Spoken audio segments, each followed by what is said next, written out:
नमस्कार। दिन भर की बड़ी खबरों में आपका स्वागत है। मैं हूं अंशिता श्रीवास्तव।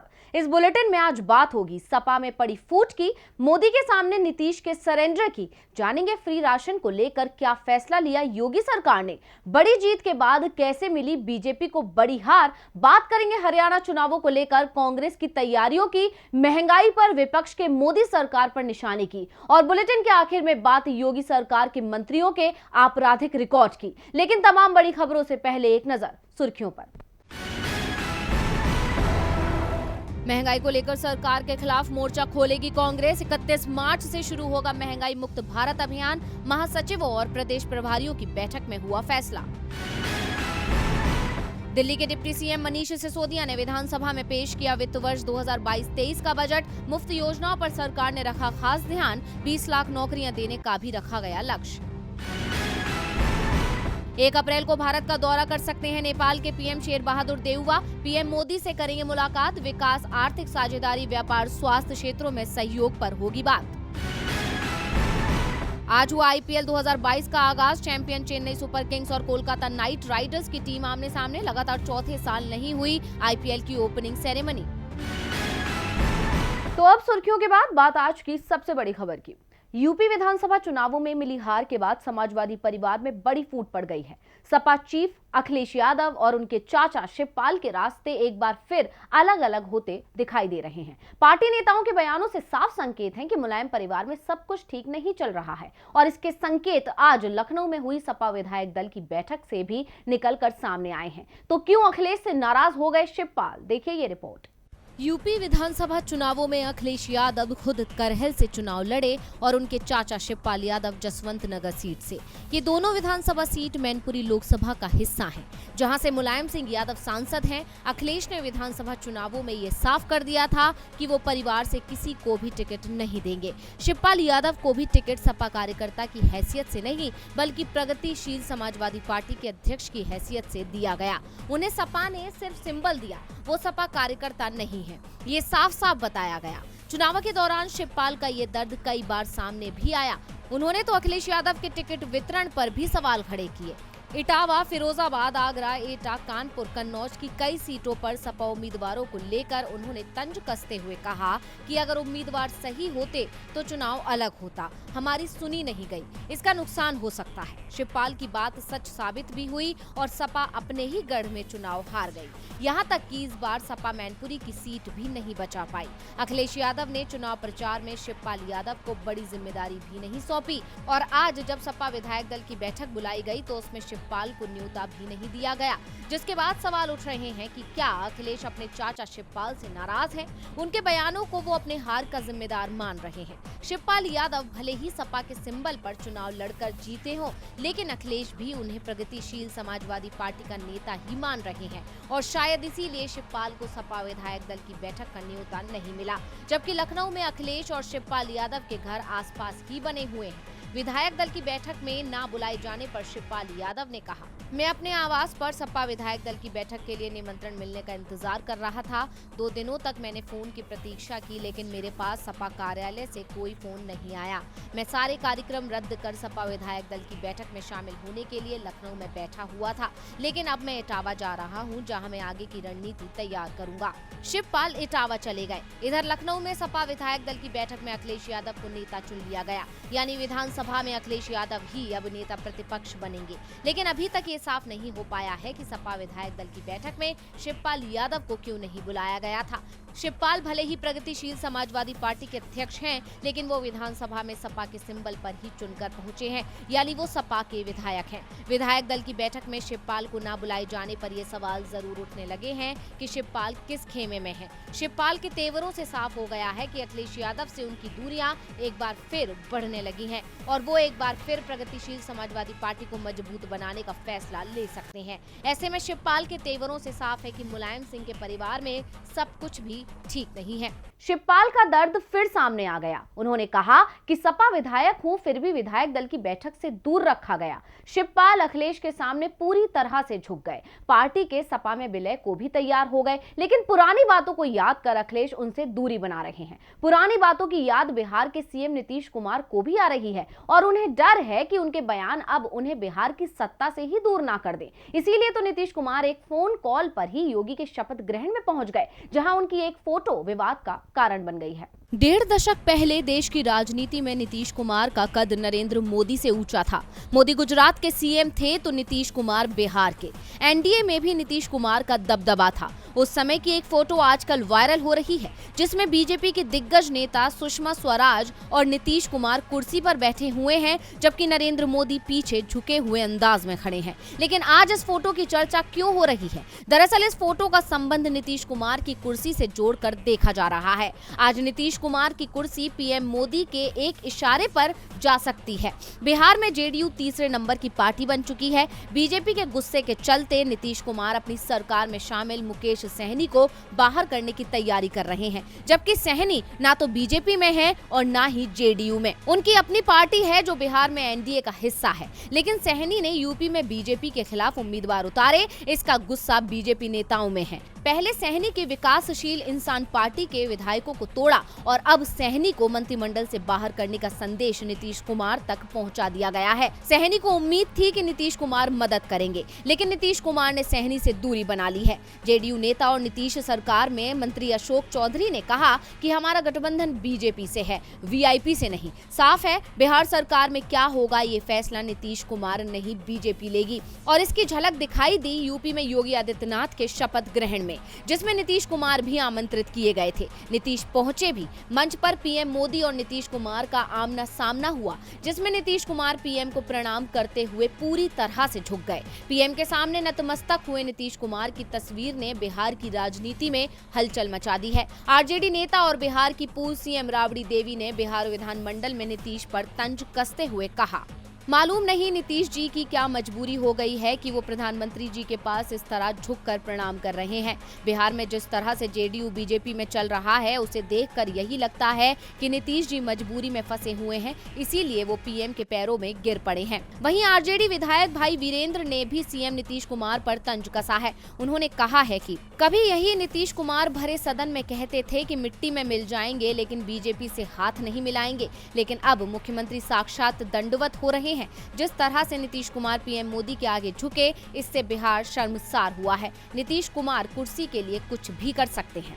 वक्त तेजी से बदलता है। कभी पीएम मोदी नीतीश के सामने झुके होते थे, तो आज नीतीश पीएम के सामने झुक रहे हैं। वो बात अलग है, जब मोदी नीतीश के सामने झुकते थे तब वो देश के पीएम नहीं बने थे। आज पीएम मोदी का कद देश में सभी नेताओं से बड़ा हो चुका है। बीजेपी के अंदर उन्हें कोई चुनौती देता दिख रहा है तो वो है यूपी के सीएम योगी आदित्यनाथ, जो लगातार दूसरी बार यूपी के सीएम बने हैं। कल शुक्रवार को ही योगी ने सीएम पद की शपथ ली और पहली ही कैबिनेट बैठक में योगी सरकार ने बड़ा फैसला लिया। यूपी में रोजगार मांगो तो लाठी डंडे मिलते हैं। देश के नौजवान बेरोजगार बैठे हैं। सरकार बेरोजगारों को नौकरी नहीं दे पा रही है, इसलिए एक बार फिर यूपी के मुख्यमंत्री योगी आदित्यनाथ ने जनता को फ्री का लॉलीपॉप पकड़ा दिया है और सरकार की नाकामियों पर पर्दा डालने की कोशिश की है। यूपी की सत्ता पर दोबारा काबिज होने वाले योगी आदित्यनाथ ने अपने दूसरे कार्यकाल के पहले दिन ही कैबिनेट मीटिंग के बाद सीएम योगी ने प्रेस कॉन्फ्रेंस में कहा कि यूपी की 15 करोड़ जनता को अगले 3 महीनों तक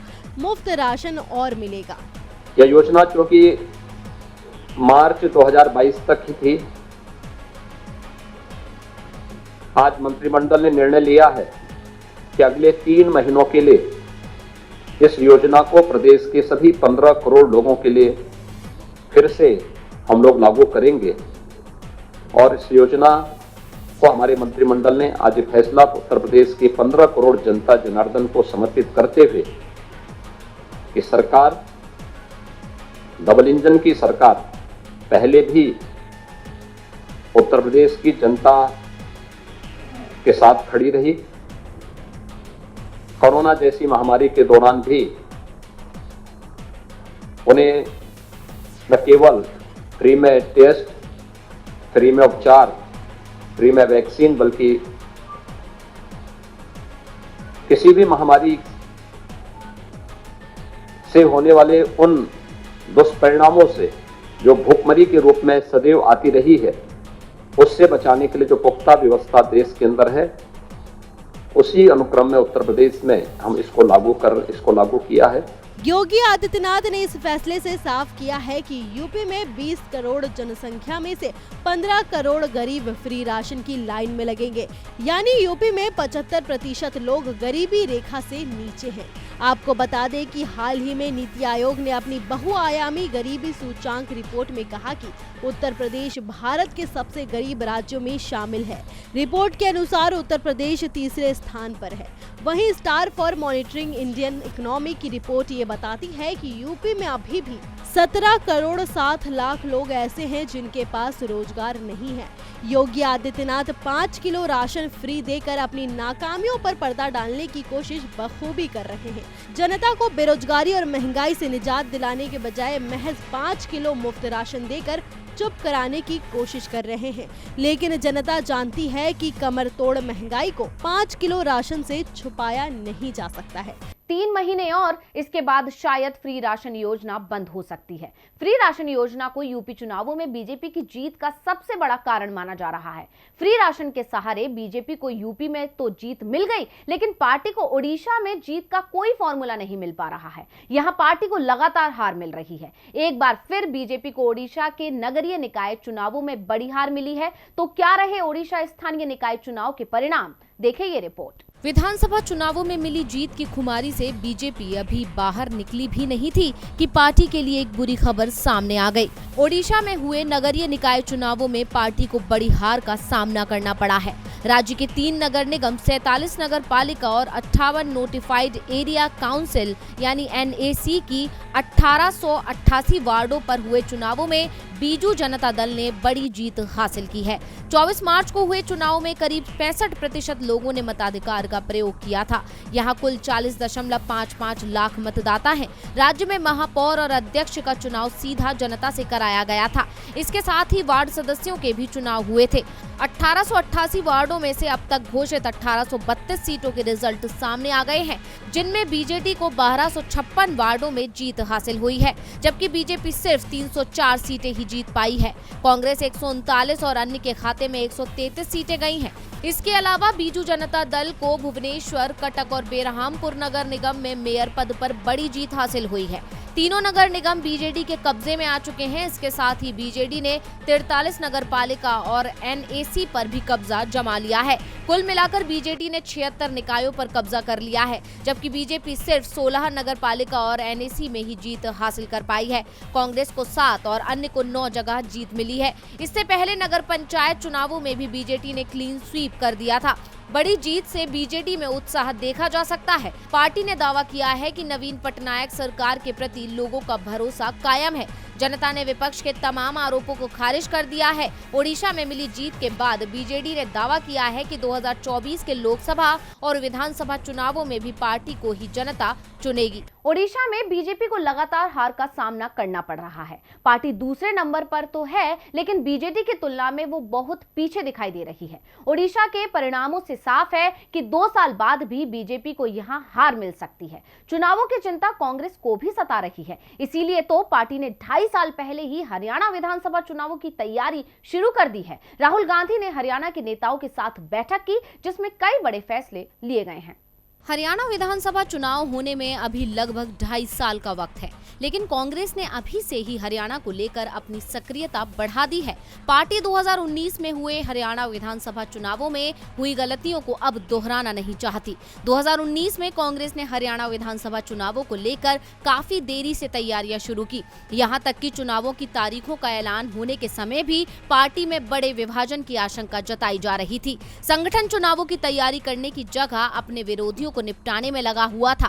कांग्रेस के हर नेता को राज्य में सत्ता मिलते दिख रही थी, लेकिन आपसी लड़ाई का नतीजा पार्टी की हार के रूप में सामने आया। 2019 के हरियाणा विधानसभा चुनाव और हाल ही में पंजाब चुनावों में पार्टी के अंदर के मतभेदों के चलते जो हाल हुआ, कांग्रेस ने उससे सबक लिया है। और समय रहते ही हरियाणा में तैयारियां शुरू कर दी हैं। जबकि हरियाणा विधानसभा चुनावों से पहले देश में लोकसभा चुनाव भी होने हैं, यानी साफ है पार्टी ने अब लोकसभा चुनावों की भी तैयारी शुरू कर दी है। हरियाणा कांग्रेस के नेताओं ने नई दिल्ली में राहुल गांधी और अखिल भारतीय कांग्रेस कमेटी के प्रतिनिधियों के साथ मुलाकात की। बैठक में भूपेंद्र सिंह हुड्डा और प्रदेश कांग्रेस अध्यक्ष कुमारी शैलजा गुट की ओर से एक दूसरे पर तमाम आरोप लगाए गए, लेकिन पार्टी आलाकमान ने अब मन बना लिया है कि हरियाणा में भूपेंद्र सिंह हुड्डा को बड़ी जिम्मेदारी सौंपी जाए। हुड्डा के सहारे कांग्रेस एक तीर से दो निशाने भी साधना चाहती है। दरअसल हुड्डा उस G23 के भी सदस्य हैं जिसने सोनिया गांधी के नेतृत्व को चुनौती दी थी। जिन लोगों ने कांग्रेस के अंदर G23 बनाया है, उसमें हुड्डा को ही मजबूत जमीनी आधार रखने वाला नेता माना जाता है। ऐसे में हुड्डा पर दांव लगाकर G23 को भी कमजोर किया जा सकता है। दावा किया जा रहा है कि कांग्रेस सांसद राहुल गांधी प्रदेश संगठन में बड़े बदलाव कर सकते हैं। कांग्रेस आलाकमान की ओर से संकेत मिल रहे हैं कि हुड्डा के किसी करीबी को हरियाणा प्रदेश कांग्रेस की कमान सौंपी जा सकती है। राज्य में कांग्रेस के पास 31 विधायक हैं, जिनमें 26 हुड्डा समर्थक हैं। ऐसे में कांग्रेस हुड्डा समर्थकों को नाराज करने का जोखिम नहीं उठाना चाहती। वहीं बैठक के बाद भूपेंद्र सिंह हुड्डा का बयान आया। सबने अपने अपने विचार रखे, पार्टी को और मजबूत किया जा सकता है उसके बारे में बात हुई। प्रजातांत्रिक देश है, मतभेद संभावित हैं लेकिन मनभेद नहीं है, इसीलिए एक होकर लड़ाई लड़ेंगे। हुड्डा के बयान से साफ है कि उन्हें बैठक में अच्छे संकेत मिले हैं। ऐसे में अब इंतजार है कि कांग्रेस की तरफ से हुड्डा को लेकर कब कोई बड़ा ऐलान कर दिया जाता है। हरियाणा में हुड्डा को फ्री हैंड देने की तैयारी है, जिससे 2019 में हुई गलती को ठीक किया जा सके। मोदी सरकार को घेरने के लिए कांग्रेस के पास मुद्दों की कमी नहीं है। हरियाणा में तो किसानों के आंदोलन का भी असर है, तो महंगाई पूरे देश में बड़ा मुद्दा बन सकती है। इस समय हर चीज तेजी से महंगी होती जा रही है। इसे लेकर कांग्रेस सांसद ने मोदी सरकार पर तंज कसा है। 5 राज्यों में चुनावों के खत्म होने के बाद अब आम लोगों पर पड़ी महंगाई की मार भी खत्म होने का नाम नहीं ले रही है। एक तरफ बीजेपी नई सरकार का गठन कर रही है, तो वहीं दूसरी तरफ बीजेपी सरकार देश की जनता को महंगाई के बोझ के तले दबाती ही जा रही है। देश में बढ़ती महंगाई को लेकर कांग्रेस सांसद राहुल गांधी लगातार मोदी सरकार पर हमला करते रहते हैं। उन्होंने एक बार फिर महंगाई को लेकर केंद्र सरकार पर तंज कसा है। उन्होंने ट्वीट कर लिखा कि राजा करे महल की तैयारी, प्रजा बेचारी महंगाई की मारी। उन्होंने अपने ट्वीट में कुछ खबरों के स्क्रीनशॉट शेयर किए हैं, जिसमें पेट्रोल, डीजल और सिलेंडर के रेट बढ़ने की सूचना दी गई है। इससे पहले राहुल गांधी ने आगाह किया था कि महंगाई अभी और बढ़ेगी। इसके साथ ही उन्होंने सरकार से देश की जनता को महंगाई से बचाने के लिए कदम उठाने का अनुरोध किया था, लेकिन सरकार अपने महल बनाने में मशरूफ है। जनता पर सरकार का कोई ध्यान नहीं है। जनता महंगाई के बोझ के तले दबती ही जा रही है। आपको बता दें कि पेट्रोल और डीजल की कीमत आज एक बार फिर 80 पैसे प्रति लीटर की बढ़ोतरी की गई है। तेल कंपनियां कच्चे माल की कीमत में बढ़ोतरी का भार उपभोक्ताओं पर डाल रही है, जिसके चलते 5 दिन में चौथी बार कीमत में बढ़ोतरी की गई है। सार्वजनिक क्षेत्र की पेट्रोलियम विपणन कंपनी की तरफ से जारी मूल्य संबंधी अधिसूचना के मुताबिक राष्ट्रीय राजधानी दिल्ली में पेट्रोल की कीमत 97.81 रुपए प्रति लीटर से बढ़कर अब 98.61 रुपए प्रति लीटर और डीजल की कीमत 89.07 रुपए प्रति लीटर से बढ़कर 89.87 रुपए प्रति लीटर हो गई है। आपको बता दें कि दूध, पेट्रोल, डीजल और रसोई गैस के बाद अब सामान्य दवाइयों की कीमत का बोझ भी आम लोगों पर डलने जा रही है। 1 अप्रैल से अधिकांश सामान्य बीमारियों के इलाज के लिए उपयोग किए जाने वाली औषध दवाइयों की राष्ट्रीय सूची में लगभग 850 से अधिक दवाओं की कीमत में वृद्धि हो सकती है। अब बुखार, संक्रामक रोग, हृदय रोग, हाई बीपी, त्वचा रोग और निमोनिया के इलाज में इस्तेमाल होने वाली दवाइयों के दाम बढ़ने वाले हैं। यानी चारों तरफ से देश की जनता पर महंगाई की मार पड़ रही है। और बुलेटिन के आखिर में बात योगी मंत्रिमंडल में शामिल मंत्रियों के आपराधिक इतिहास की। यूपी में लगातार दूसरी बार बीजेपी की सरकार बनी है। कल शुक्रवार को लखनऊ में योगी आदित्यनाथ ने सीएम पद की शपथ ली। उनके साथ 52 मंत्रियों को भी शपथ दिलाई गई, लेकिन मंत्रियों की सूची में शामिल कई लोगों के दामन पर दाग लगे हैं, जो सीएम योगी के उस दावे पर सवाल खड़े करते हैं जिसमें वो कहते रहे हैं कि उनके शासनकाल में अपराधी चरित्र वालों को या तो यूपी छोड़नी पड़ेगी या फिर जेल जाना होगा। तो योगी सरकार में शामिल मंत्रियों का क्या है आपराधिक इतिहास, देखिए ये रिपोर्ट।